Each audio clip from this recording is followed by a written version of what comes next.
All right, we are live. This is Mythbuster Mondays. This is October 2nd, 2023. I'm going to be on for about 20 minutes. Usually I'm on for about 30 minutes, but it'll be a little bit shorter today. I have a plane to catch, but I did not want to miss the opportunity to connect with you for a couple of things. First, a reminder that on October 24th, I am officially launching my book, thanks to Broad Book Press, my amazing publisher. I'm really excited. The early reviews are starting to come in and they're fantastic. I feel so honored to be in a position to provide information that it kind of just, put together a book of for a solid foundation so that you can really start to unpack and demystify digital money. We have the Sam Bankman-Fried trial starting tomorrow, October 3rd, and there'll be a lot of questions. I'll start doing media again around that topic. But in order to fully understand and appreciate how we get a Sam Bankman-Fried and an FTX, you have to understand the range of options. What you don't have to understand is how the technology works. No one sits down with me when I buy this supercomputer of a car, or even really when I set up a new Bluetooth device. I don't exactly know how Bluetooth works. I don't exactly know how my supercomputer of a machine works when it's driving me from point A, when I'm driving it right now, from point A to point B. But what I do understand is the why. And so that's the purpose of these Mythbuster Mondays, in alignment with the 10 myths that I talk about and demystify and right size and provide statistics, my own anecdotal experience, and some accurate information to help you separate fact from fiction in the digital money space. So I'm excited about that. Again, save the date, October 24th, 2023. I'm having a virtual celebration. My dear friend and best-selling author, Minda Harts, will be hosting that. I have a bunch of special guests and some giveaways, a free training going on around that time as well. Go to advantageevans.com/activate. That's advantageevans.com/activate.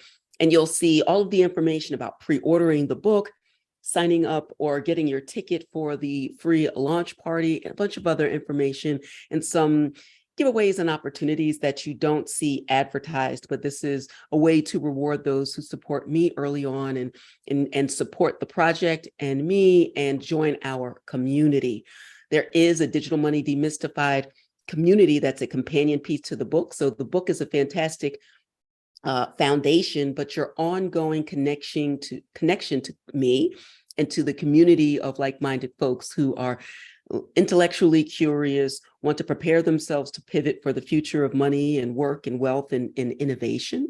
And that can't be done in a single training or a single book or a single conversation. It's an ongoing experience.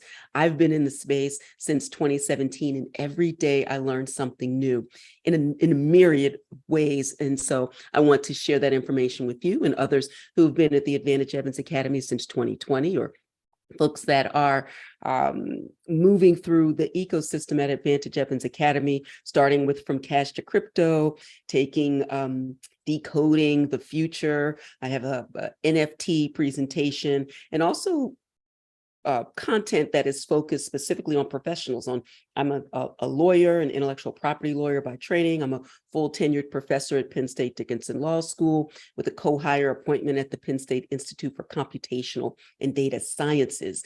And so, I have that academic and legal point of view. I deal with professionals in the legal realm, also financial realm, and those who are legislators and policymakers about how to make sense of this space when someone isn't connected directly to a particular project or a particular token.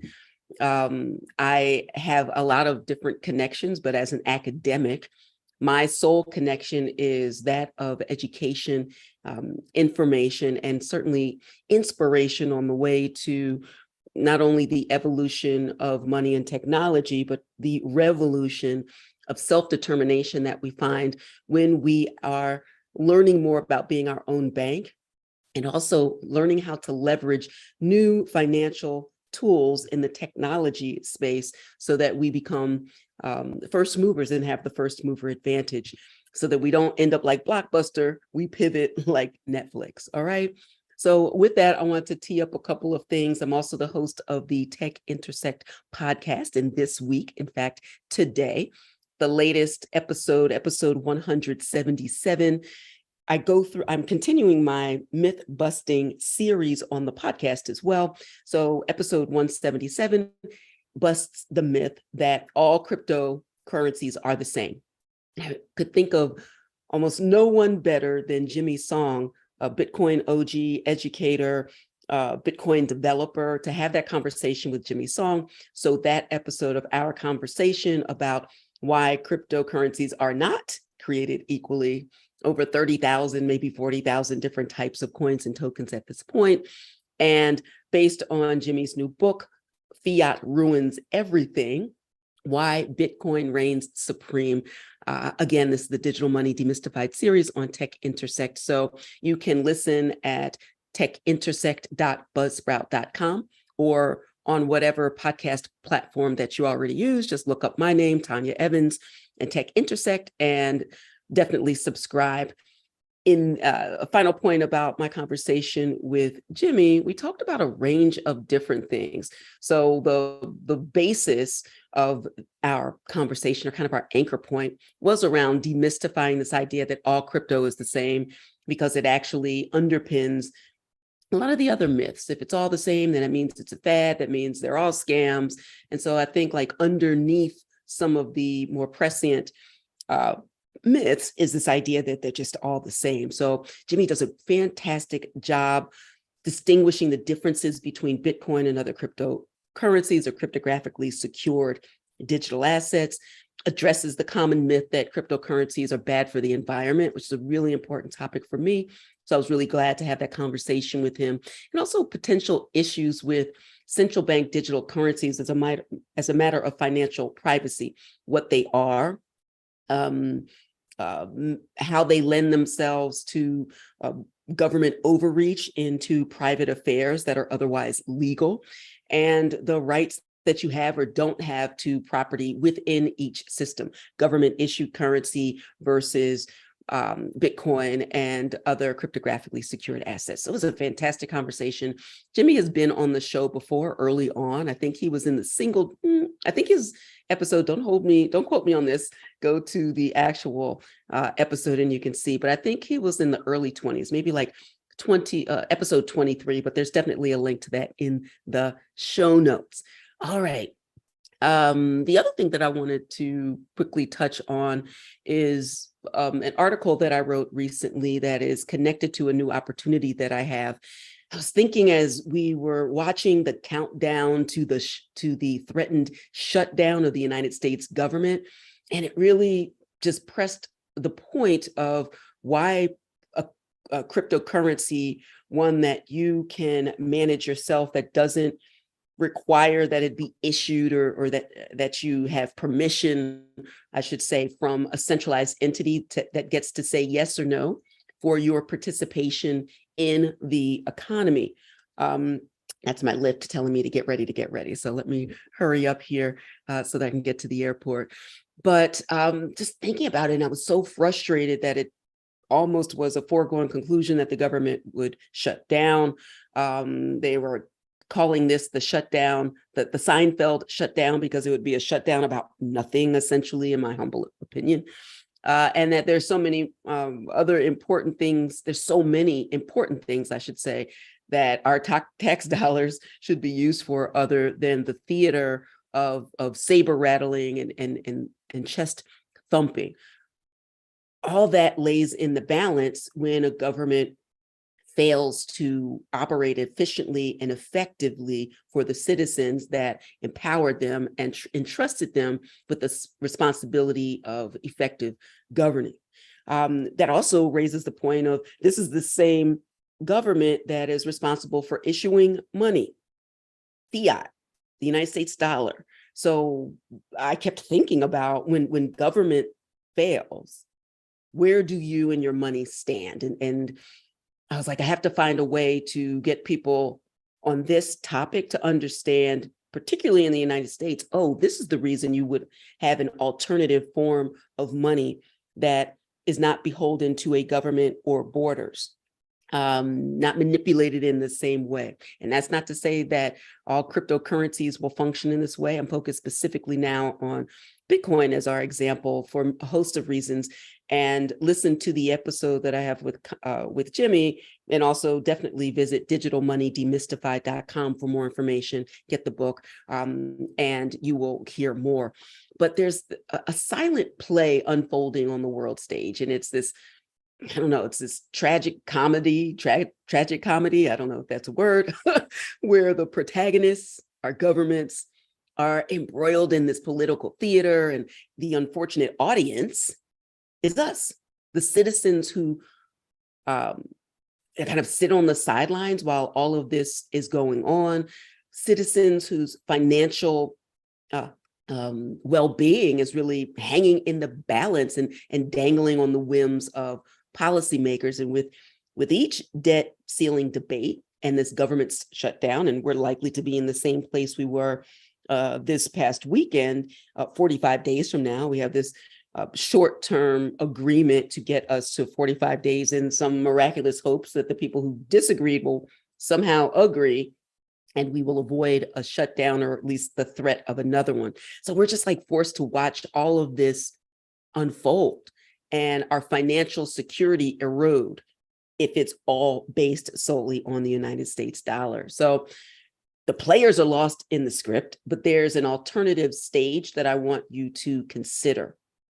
And in terms of an alternative to the means and the method of exchanging value, because the same thing that you can do with fiat currency issued by the government, and Jimmy and I talk about this with some of the points that he makes in Fiat Ruins Everything, his new book, is that there is, for those who are courageous, intellectually curious, and not just crypto curious, but crypto serious, as understanding how it plays a role in the larger context of investment, of business, of progress, of innovation, of some of the oil that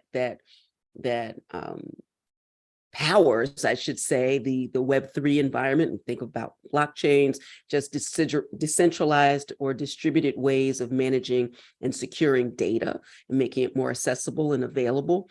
So a few facts for you to consider, and then kind of a call to action for what would be your next meaningful step to start to examine and unpack all of this and see, are you doing well in this current system, or do you want to hedge your bets against the current system with an alternative system that is in its infancy, but at least beckons you to learn more so that you can kind of pivot with purpose in the future of money, in the future of innovation, the future of business, and certainly the future of money as a private citizen, but also the future of money at the government level with central bank digital currencies, or at the private